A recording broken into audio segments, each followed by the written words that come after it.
नमस्कार, आप देख रहे हैं तेज इंडिया लाइव न्यूज और मैं हूं आपके साथ रजत। आइए दिखाते हैं दिन भर की कुछ खास छोटी और बड़ी खबरें। तो बता दें, वहीं जनपद बिजनौर में लोकसभा 2024 को लेकर भाजपा ने प्रत्याशियों की घोषणा। वहीं नगीना लोकसभा विधायक ओम कुमार प्रत्याशी किए गए हैं घोषित। ओम कुमार वर्तमान में नेटौर विधानसभा से विधायक हैं। भाजपा के कार्यकर्ताओं में खुशी का माहौल। बिजनौर के नगीना से लोकसभा सीट ऐसी है जहां विधायक ओम कुमार के समर्थक शरद जैन, चंद्रप्रकाश चौहान, अनुभव वर्मा, ऋषभ जैन, आलम शेख, अंकुश अग्रवाल, भीम सैनी, मोहम्मद नाजिम आदि समर्थकों में खुशी का माहौल दिखाई दिया। बिजनौर के नेटौर से हमारे संवाददाता गुड्डू भारती की देखिए खास रिपोर्ट। जी का, आदरणीय मुख्यमंत्री योगी आदित्यनाथ जी का और पार्टी के सभी वरिष्ठ नेताओं का जिन्होंने मुझे आशीर्वाद दिया है, मैं उन सबका हृदय से धन्यवाद करता हूं।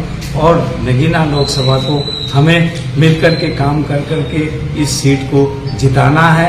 सारे लोग हमारे साथ हैं, हर समाज का व्यक्ति हमारे साथ में है। हम सब मिलकर के इस नगीना लोकसभा को जीत करके आगे बढ़ेंगे और डॉक्टर भीमराव अंबेडकर साहब और बाबा साहब के साथ साथ गुरु रविदास जी और सभी धर्मों में जन्मे महापुरुषों का भी मैं हृदय से धन्यवाद करता हूं कि जिनकी कृपा से आज हम लोगों को ये आशीर्वाद हमारे आदरणीय प्रधानमंत्री श्री नरेंद्र मोदी जी का और उत्तर प्रदेश के यशस्वी मुख्यमंत्री योगी आदित्यनाथ जी का मिला है। निश्चित रूप से हम पूरा प्रयास करेंगे कि हम उनकी आशाओं पर खरे उतरें। आप सबका, पूरी अपनी नगीना लोकसभा वासियों का, पूरे जनपद वासियों का और पूरे प्रदेश वासियों का मैं हृदय से धन्यवाद करता हूँ। जय श्री राम।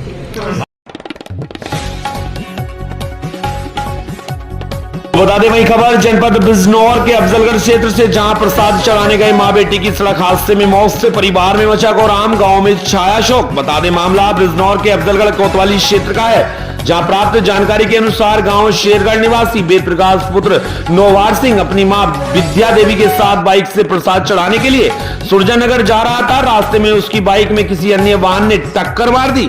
दुर्घटना में गिरने से बाइक चालक दीपक व उसकी मां विद्या देवी गंभीर रूप से घायल हो गए। घायलों को परिजन उपचार के लिए काशीपुर ले जा रहे थे कि जहां दीपक ने रास्ते में दम तोड़ दिया। वहीं घायल विद्या देवी को उपचार के लिए काशीपुर निजी अस्पताल में भर्ती कराया गया, जहां उपचार के दौरान उसकी भी मौत हो गई। सूचना पर पहुंची पुलिस आवश्यक कार्रवाई में जुट गई है। बिजनौर से हमारे संवाददाता विनय भार्गव की देखी खास रिपोर्ट।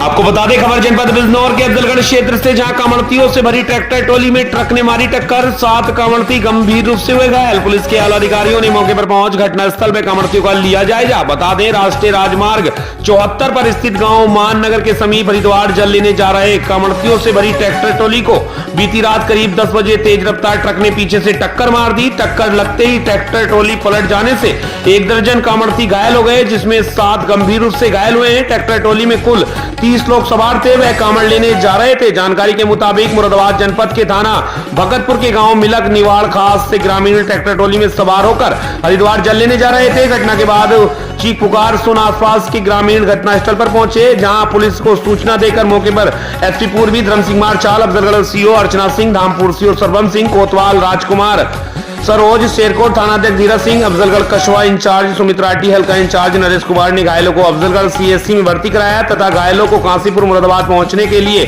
गाड़ियों की व्यवस्था कर मानवता की मिसाल पेश की, जबकि 2 कांवड़ियों की हालत नाजुक बनी हुई है। अफजलगढ़ से हमारे संवाददाता विनय भार्गव की देखी खास रिपोर्ट।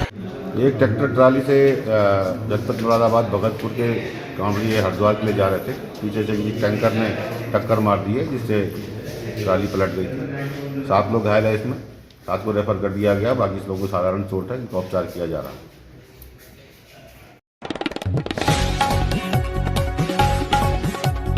आपको बता दें, खबर उत्तर प्रदेश के जनपद बरेली से, जहां सैकड़ों बीघा जमीन पर अवैध रूप से कब्जा कर दबंगों ने उड़ाई तहसील प्रशासन की रातों की नींद। आखिर दबंगों पर क्यों मेहरबान है तहसील के प्रशासनिक अधिकारी? इसे तहसील प्रशासन की मेहरबानी समझे या दबंगों का दिया गया आवेदन? यहाँ आपको बता दें, उत्तर प्रदेश के मुख्यमंत्री द्वारा जीरो टॉलरेंस की नीति में सेंध लगा रहे तहसील कर्मचारी जांच के नाम पर वर्तमान की रिपोर्ट न लगाकर झूठी रिपोर्ट लगाकर शासन व प्रशासन को कर रहे हैं गुमराह। ऐसा ही मामला बरेली जनपद की ग्राम पंचायत नवदिया कल्याणपुर का प्रकाश में आया है, जिसमें दबंगों द्वारा ग्राम पंचायत नवदिया कल्याणपुर की मजरा रायपुर तोकमन की लगभग सैकड़ों बीघा सरकारी जमीन पर अवैध रूप से कब्जा कर फसलों को करता चला आ रहा है, जिसकी शिकायत ग्राम प्रधान द्वारा तहसील फरीदपुर उप जिलाधिकारी निधि डोंडवाल व तहसीलदार फरीदपुर दुष्यंत प्रताप सिंह एवं जिलाधिकारी बरेली से करता चला रहा है, जिसमें ना तो अभी तक दबंगों पर कोई कार्रवाई हुई है और ना ही सरकारी जमीन को अभी तक कब्जा मुक्त कराया गया है, जिसकी वजह से तहसील प्रशासनिक अधिकारियों की रातों की नींद गायब हो गई है। उसके बावजूद भी आखिर क्यों दबंगों पर कार्रवाई करने से कतरा रहा है तहसील प्रशासन? क्या दबंगों को सफेद पोस्ट नेताओं का संरक्षण प्राप्त है या तहसील कर्मचारियों की मिली भगत? अब देखना यह है कि जिले के प्रशासनिक व प्रशासनिक अधिकारी द्वारा दबंगों पर होगी कार्रवाई या दबंगों को मिलता है अवैधान। फिलहाल बना है एक सवालिया निशान। बरेली से हमारे संवाददाता प्रमोद शर्मा की देखिए खास रिपोर्ट। 10/10/2021 को सरकारी जमीन की पैमाइश की गई। उसमें यह पाया गया कि सरकारी ग्राम समाजी जमीन 106 बीघा जो धूम सिंह कब्जा किए हुए थे और बाकी जमीन पे कुछ अन्य लोग हैं। उस पर फसल गेहूँ तिल बाजरा धूम सिंह द्वारा की गई और वो सुपुर्दगी ग्राम प्रधान को दी गई थी। उसके बावजूद भी गन्ने की फसल काटी गई। फिर क्षेत्रीय लेखपाल द्वारा उन पर 3/4 सार्क संपत्ति अधिनियम के तहत मुकदमा भी पंजीकृत कराया गया और लिप्टिस लगभग 4 बीघा लिप्टिस भी वहीं पे खड़ी हुई है। उसकी कोई नीलामी प्रक्रिया पूर्ण नहीं कराई गई, जो कि समय समय पर तहसील प्रशासन को अवगत कराते रहे। उसके बावजूद भी नीलामी प्रक्रिया अभी तक पूर्ण नहीं की गई है। उसके बाद उसी ज़मीन पर गन्ना नष्ट हो गया, कुछ काट लिया गया इनके द्वारा। उसी ज़मीन पर गेहूँ की फसल की गई। गेहूँ की फसल जब वो तैयार हो गई कटने लायक, तब मैंने तहसील प्रशासन को अवगत कराया कि नीलाम किया जाए, नहीं किया गया। जब वो फसल काटने लगे तब मैंने 100 नंबर ले जाके उसे रुकवाया। फिर 1 महीने बाद वो फसल धूम सिंह द्वारा उठा ली गई।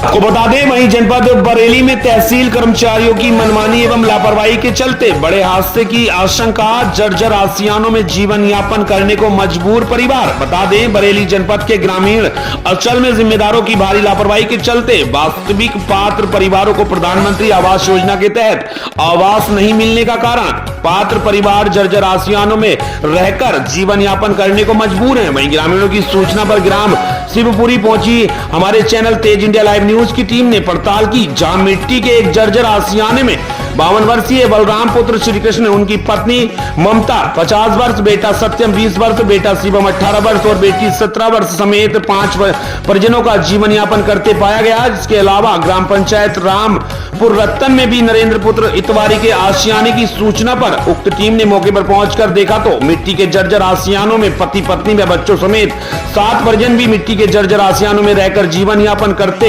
नजर आए। बताते चले कि मूसलाधार बारिश होने पर उक्त दोनों जर्जर आसियानों को दराशायी होने में टाइम नहीं लगेगा। बलराम का कहना है कि बारिश के कारण मकान गिर गया था, लेखपाल द्वारा रिपोर्ट न लगाने के कारण जर्जर मकान में रहकर गुजारा कर रहे हैं। वर्तमान में प्रधानमंत्री आवास योजना में सम्मिलित नहीं है, किंतु मुख्यमंत्री द्वारा संचालित देवीय आपदा के तहत आवास बनाया जा सकता है, जिसके लिए राजस्व विभाग के लेखपाल द्वारा दैवीय आपदा की रिपोर्ट लगाने के पश्चात बनाया जा सकता है। इसी प्रकार रामपुरा रतन निवासी नरेंद्र का भी हल्का लेखपाल द्वारा दैवीय आपदा की रिपोर्ट लगाकर आवास बनाया जा सकता है। इसके साथ ही अप्रिय हादसा होने से बचाया जा सकता है, किंतु तहसील प्रशासन की मनमानी के चलते दोनों को आवास मुहैया नहीं हो रहे हैं। इसे हमारे संवाददाता प्रमोद शर्मा की देखिए खास रिपोर्ट। कई सालों हो गया, अभी क्या है कि जन्म हुआ है सबका। घर की स्थिति कैसी है बताइए पहले? बारिश में क्या दिक्कत आती है, किस तरह की समस्या आती है? बारिश में पूरा चोता है, चारों गिद्दी से टूटा हुआ है, कोई पता नहीं कब गिर सकता है, गिर जाए। मिट्टी वाला घर आपका है? हाँ, आपका हमारा घर है, मिट्टी वाला था। पहले कभी ये घर गिरा था क्या आपका बारिश में? हाँ, 2-3 बार गिरो जो घर। अभी इस समय क्या कंडीशन है इस घर की? सब टूटा हुआ है, सब गिरा हुआ है। इस बारे में लेखपाल साहब से बात हुई, क्या कहा उन्होंने? लेखपाल से कही हमने, हम तुम्हारी रिपोर्ट लगा देंगे, हमने कई बार कहा हम लगा दें रिपोर्ट, और लगाइए फिर रिपोर्ट आइए ना लग के। वही खबर उत्तर प्रदेश के जनपद प्रतापगढ़ से, जहां नियम कानून को ताक पर रखकर महेशगंज थाने में लिखा गया मुकदमा। बता दें, जबकि जिस मकान को गिराने की विपक्षी द्वारा की जा रही है बात, वह मकान आज भी पूरे हरदत का पूर्वा राजापुर बिधन महेशगंज में मौके पर है मौजूद। आज पीड़ित अनुभव त्रिपाठी ने बताया कि हमारे पिताजी के 3 भाइयों का परिवार है। तीनों भाई बाबा के बनाए गए पुश्तैनी मकान में रहकर एक साथ अपनी गुजर बसर करते हैं। 19 अप्रैल से आयोजित है घर में श्रीमद भागवत कथा। घर के बाहर बनी जीर्ण हालत में सरिया, जिसे हमारे पिताजी ने बनवाया था, भागवत कथा में रुकावट का कारण बन रही थी। सरिया कथा आयोजक में व्यवधान को देखते हुए सरिया को गिरा दिया गया था। उसी से नाराज चाची रमा त्रिपाठी पत्नी विनोद त्रिपाठी ने झूठी मनगढ़ंत महेशगंज थाने में दिनांक 20 फरवरी 2024 को FIR दर्ज कराई थी। जबकि जिस दिन की बताई जा रही है घटना, उस दिन में सहारनपुर में और हमारी माताजी मौजूद थी। रुकैयापुर बाबागंज राजापुर के प्राथमिक विद्यालय में हमारे सहारनपुर में होने व उसी दिन का है रिजर्वेशन टिकट व माताजी के विद्यालय में होने के पर्याप्त साक्ष्य हैं तथा कथित घटना की FIR में समय का भी नहीं किया गया उल्लेख। पीड़ित अनुभव त्रिपाठी ने जिले के उच्च अधिकारियों से निष्पक्ष जांच की मांग की है। मामले को लेकर महेशगंज थाना अध्यक्ष से बात की गई तो वह बताया कि मामले की चल रही है निष्पक्ष विवेचना। इस मामले को लेकर क्या कहना है पीड़ित अनुभव त्रिपाठी का, आइए सुनते हैं हमारी इस खास रिपोर्ट में संवाददाता रत्नेश कुमार शुक्ला के साथ। क्या है तो वो अपने शिक्षण कार्य में व्यस्त हैं, उनके नाम भी मुकदमा दर्ज करा दिया गया, नामजद मुकदमा। तो मैं जिले के उच्च अधिकारियों से निवेदन करना चाहता हूं कि इस मामले की निष्पक्ष जांच की जाए। आपका शुभ नाम? अनुभव त्रिपाठी, गांव? पूरे हरदत राजापुर बिंधन, थाना महेशगंज, कुंडा प्रतापगढ़। धन्यवाद। आपको बता दें खबर झांसी के गरोटा से, जहां नदी का सीना चीरकर खनन माफियाओं द्वारा निकाला जा रहा है लाल सोना। खनिज विभाग को लगाया जा रहा करोड़ों रुपए का चूना। बता दें आपको मामला झांसी के तहसील गरोटा क्षेत्र का है, जहां बालू माफियाओं द्वारा दशान नदी से अवैध खनन की आड़ में लगातार अवैध खनन किया जा रहा है। बता दें कि हमीरपुर जिले के टोला खंगारन घाट पर खंड नंबर 5 में सागर परीक्षा के नाम से बालू घाट संचालित है, जहां पर बालू माफियाओं द्वारा NGT के नियमों के विपरीत अवैध खनन बदस्तूर जारी है। घाट संचालक द्वारा दबंगई के दम पर निर्धारित सीमा से अधिक सीमा तक अवैध रूप से बालू का उठान किया जा रहा है। पट्टा का निर्धारण हमीरपुर जिले में होने के बावजूद बालू माफिया झांसी जिले की सीमा से लगातार अवैध खनन कर रहे हैं। इसके बावजूद भी प्रशासन और खनिज विभाग मुख्य दर्शक बना बैठा है। आप तस्वीरों में साफ तौर पर देख सकते हैं कि किस प्रकार NGT के नियमों के विपरीत बड़ी बड़ी पोकलैंड मशीनों से नदी का सीना चीरकर खनन माफियाओं द्वारा अवैध खनन करने में लगे हैं, जिसमें नदी की जलधार भी बाधित हो रही है। बालू माफियाओं द्वारा नदी के बीच में कई जगह रास्ता बनाकर नदी की धारा को मोड़ने का काम किया जा रहा है। बता दें कि कुछ दिनों पहले इसी घाट पर उप जिलाधिकारी गरोटा द्वारा कार्रवाई करते हुए 2 NT मशीनों को सीज किया गया था। इसके बाद भी बालू माफिया अपनी आदतों से बाज नहीं आ रहे। मामले की जानकारी होने पर जब मीडिया कर्मी कवरेज करने वहां पहुंचते हैं तो घाट पर तैनात कर्मचारी नौशाद खां द्वारा मीडिया कर्मियों के साथ अभद्रता की गई। उसका कहना है कि हमारा कोई कुछ नहीं बिगाड़ सकता, हम सभी को पैसे देते हैं, इसलिए अपने हिसाब से खनन करेंगे। अब देखना है कि प्रशासन या खनिज विभाग इन खनन माफियाओं पर क्या कार्रवाई करता है या यूं ही ये अवैध खनन माफिया अपने हौसले बुलंद रखेंगे। झांसी के गरोठा से हमारे संवाददाता हजरत मंसूरी की देखी खास रिपोर्ट। आप जाइए, आप चढ़ाइए, जाइए, मालिक हाथ जोड़ रहे आपकी, जाइए आप। कहाँ हो गया आपका सेवा? हम जा रहे हैं। तो जाइए ना, अब हमारी खंड में क्यों खड़े? आप निकल के जाइए अपने, तो वहाँ पे चलाइए। आपका है जो ये आपने खरीद नहीं रखी है जमीन, क्या करा? तो उसका पैसे देते हैं, खरीद थोड़ी रखी है आपने सर। तो पैसा देते हैं, पैसा हराम का तो नहीं देते हैं। देते हैं सर, माल उठाने का पैसा आप जिस जगह का दे रहे हैं वहीं से माल उठाएंगे कि कहीं से भी उठाएंगे? मेरी वही जगह जहाँ पे ये हमीरपुर बैग लगती है, आपकी नदी वहाँ है, 80 मीटर दूर है आपसे। अभी आप किससे दिक्कत है? आप अपना काम कर रहे हैं सही तरीके से, हमसे दिक्कत क्या है? अरे तो हमारे खंड में घुसोगे, ये दिक्कत है तुम्हें? क्यों किसी के घर में घुस के बनाओगे वीडियो?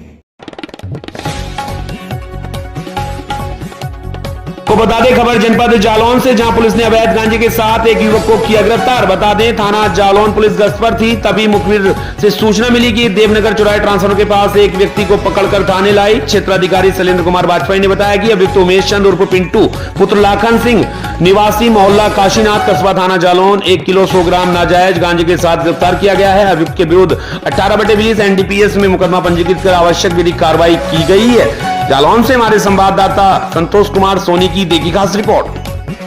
1/3/24 को जालौन पुलिस द्वारा जालौन कस्बे के देवनगर चौराहे पर संदिग्ध व्यक्ति और संदिग्ध वाहनों की चेकिंग करते समय लगभग 2100 बजे उमेश चंद उर्फ पिंटू को 1 किलो 100 ग्राम गांजे के साथ गिरफ्तार किया गया, जिसके विरुद्ध अभियोग पंजीकृत विधिक कार्रवाई की जा रही है।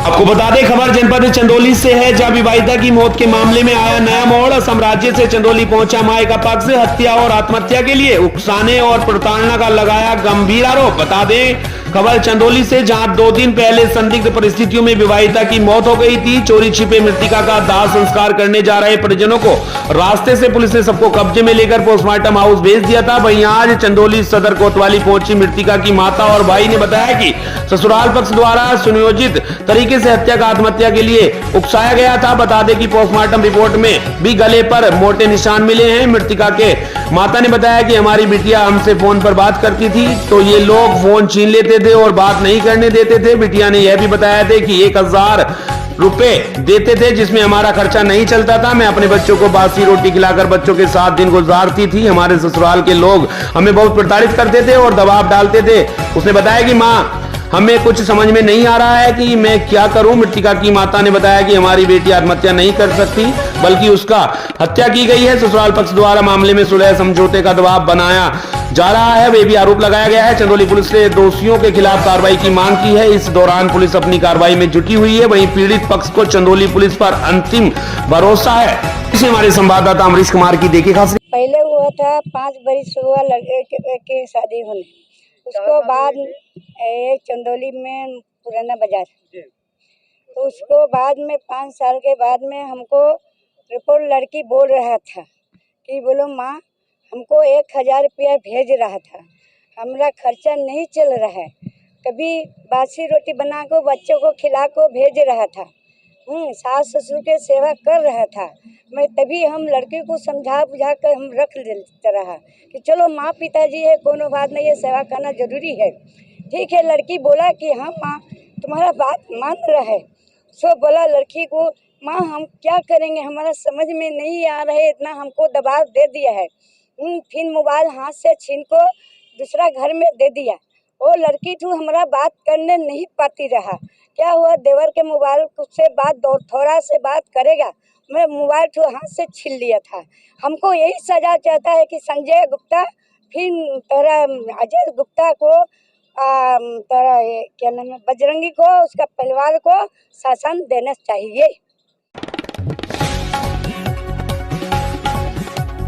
आगे खबर हरियाणा के कुरुक्षेत्र से, जहां माननीय मुख्यमंत्री ने डिजिटल माध्यम से हरियाणा की 90 विधानसभाओं में लोकसभा चुनाव कार्यालयों का उद्घाटन किया, जिसमें विधानसभा पीओबा का खुशवंत पैलेस में जिला अध्यक्ष रवि बतान के नेतृत्व में लोकसभा चुनाव कार्यालय का उद्घाटन नारियल फोड़कर किया गया। सर्वप्रथम हवन कर भारतीय जनता पार्टी के सम्मानित पदाधिकारियों व कार्यकर्ताओं ने आहुति डालकर माननीय मुख्यमंत्री मनोहर लाल, प्रदेश अध्यक्ष नायाब सैनी के द्वारा डिजिटल लाइव कार्यक्रम को संबोधित करते हुए एलईडी के माध्यम से सभी कार्यकर्ताओं ने सुना। इस मौके पर राज्य मंत्री संदीप सिंह के बड़े भाई विक्रमजीत सिंह, लोकसभा चुनाव की विधानसभा पीओबा के प्रभारी राजकुमार सैनी, प्रदेश किसान मोर्चा उपाध्यक्ष मनदीप सिंह बिक्र, जिला परिषद चेयरमैन कमलजीत कौर, जिला महामंत्री तेजेंद्र सिंह गोल्डी, ओबीसी मोर्चे के जिला अध्यक्ष फूल सिंह पाल, नगर पालिका प्रधान आशीष चक्रपाणी, ओबीसी मोर्चा के उपाध्यक्ष गुरमीत काम्बोज, पीओबा विधानसभा के विस्तारक दलवीर सिंह, वरिष्ठ भाजपा नेता युधिष्ठिर बहाल, अक्षय नंदा, भाजपा नेता सतीश सैनी, गुरनाम मलिक, रामधारी शर्मा, लाडी पाल, जगतपाल सिंह आदि मौजूद रहे। हरियाणा के कुरुक्षेत्र से हमारे संवाददाता सुरेश वर्मा की देखी खास रिपोर्ट।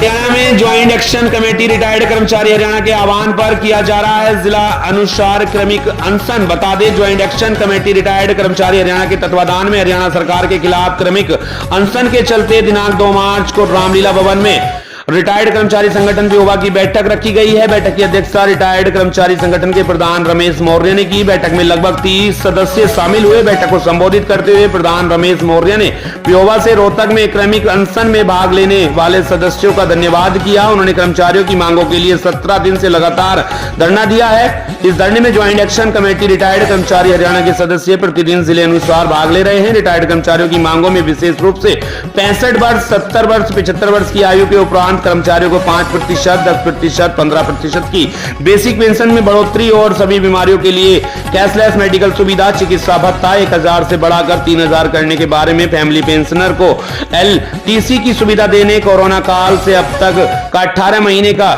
DA का एरियर 6% ब्याज के साथ 60 वर्ष की आयु के बाद पेंशनर के लिए रेल में रियायत दर का यात्रा सुविधा पुनः लागू करने की मांग की काफी समय से की जा रही थी, जिसके लिए हरियाणा सरकार के खिलाफ रिटायर्ड कर्मचारी लगातार 18 दिन से जिला अनुसार धरना दे रहे थे, लेकिन सरकार के मंत्रियों व अधिकारियों की ओर से सुनवाई नहीं हो रही है। सरकार के प्रति कर्मचारियों में रोष व्याप्त है। मासिक बैठक में बोलते हुए कर्मचारी संगठन के संरक्षक जसवीर सैनी ने हरियाणा सरकार से मांग की है कि रिटायर्ड कर्मचारियों की मांगों को तुरंत लागू किया जाए ताकि बुढ़ापे में कर्मचारियों को किसी भी प्रकार की परेशानी का सामना न करना पड़े। उन्होंने कहा कि समय रहते हरियाणा सरकार कर्मचारियों के मांगों के प्रति ध्यान करे, नहीं तो इसका खामियाजा सरकार को चुनावों में भुगतना पड़ेगा। हरियाणा से हमारे संवाददाता सुरेश वर्मा की देखिए खास रिपोर्ट। क्योंकि सारों की डिमांड एक है, वही 5-6 डिमांडें हैं, तो इसीलिए हम भी उनके साथ हुआ, हमारी आप लोग सभी साथी हुए। तो इस कड़ी में है, हम 27 तारीख को रोहतक गए थे, अपने डिस्ट्रिक्ट कुरुक्षेत्र का धरना था, प्रदर्शन भी था। तो हम लोग यहाँ से 5 गए थे, एक तो मैं, जय भगवान जी और डॉक्टर बारूराम, रमेश कुमार और हमारे रोडवेज के जोगा सिंह, उनकी गाड़ी में हम गए थे। उनको तेल वगैरह है उन्हें दिलवा दिया है आप लोगों की सदस्यता शुल्क से। तो उस तरह मैंने पीछे मीटिंग हुई थी तो कहा भी था कि कौन कौन चलना चाहता है, तो 5 ही तैयार हुए थे, उस हिसाब से मैंने वो गाड़ी चलाई। तो 5